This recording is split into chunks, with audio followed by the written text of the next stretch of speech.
2 taon bago pa tayo magpalit ng presidente, meron ng mga nagsusulong ng term extension o isa pang termino para kay Pangulong Noynoy Aquino.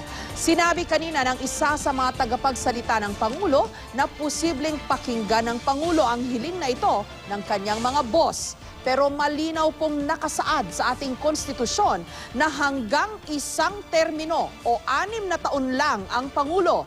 Pwede lang siyang mag-extend sa pwesto o magkaroon ng isa pang termino kung babaguhin ito o magkakaroon ng chacha o charter change. Ang inaasahang babasbasang kandidato ng Pangulo at kanya ring kaalyado na si DILG Secretary Mar Rojas nagpahayag na ng suporta sa term extension para sa Pangulo. Sa kabila naman ng pagtanggi ng partido ng Pangulo, ang Liberal Party, na posible nilang i-adopt si Vice President Jejomar Binay bilang presidential candidate sa eleksyon 2016, tila wala namang tutol dito ang 2 kapatid mismo ng Pangulo. May report si Ruth Cabal. Isa lang ang batayan sa pagpili ng papalit sa atin. Sino ang wala ni katiting na dudang magpapatuloy sa transformasyong ating isinasakatuparan?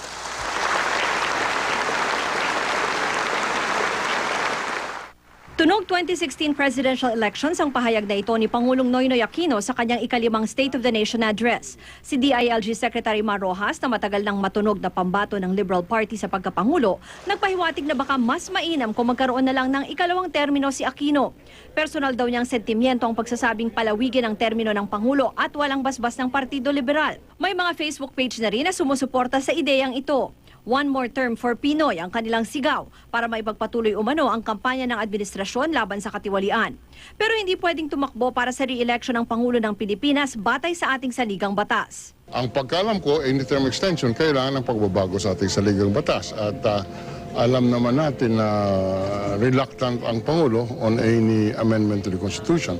Makailang beses nang sinabi noon ng Pangulo na kontra siya sa chacha, pero tila may pahaging ang Malacanang. Siyempre, titingnan kung yun ba ang tinig ng masa, tinig ng kanyang mga boss. The president is sensitive to the voice of his boss.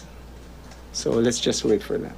Naging palaisipan din sa marami kung ang pagbanggit ni Aquino kay Vice President Jejomar Binay noong SONA ay isang endorsement para sa 2016. Alam po ni Vice President na noong 1987 magkasama kami, may kudeta, naambus po tayo doon, at tapos noon pangalawang buhay ko na po ito. Lalo pat mismong si Binay na ang nagsabing may impormasyong nakarating sa kanya na pinag-iisipan daw ng Liberal Party na kunin siyang adopted candidate o kaya na may bumuo na lang ng koalisyon ng LP at United Nationalist Alliance o UNA. We're not closing any doors kasi nga anything is possible.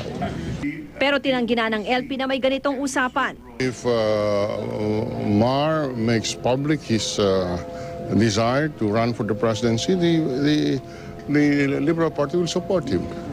And if the president, and I assume the president will support him. Ang Aquino sisters bukas daw sa posibilidad na i-endorso si Binay na kilalang malapit sa kanilang pamilya.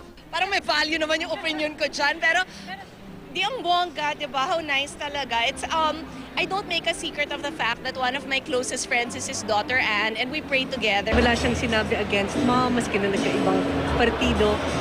Kaya ako'y natutuwa na gano'n ang pakiramdam niya na kung gano'n din naman ang gusto niyang mangyari, magpatuloy, yung mga napag-umpisahan na Ninoy, edi magaling.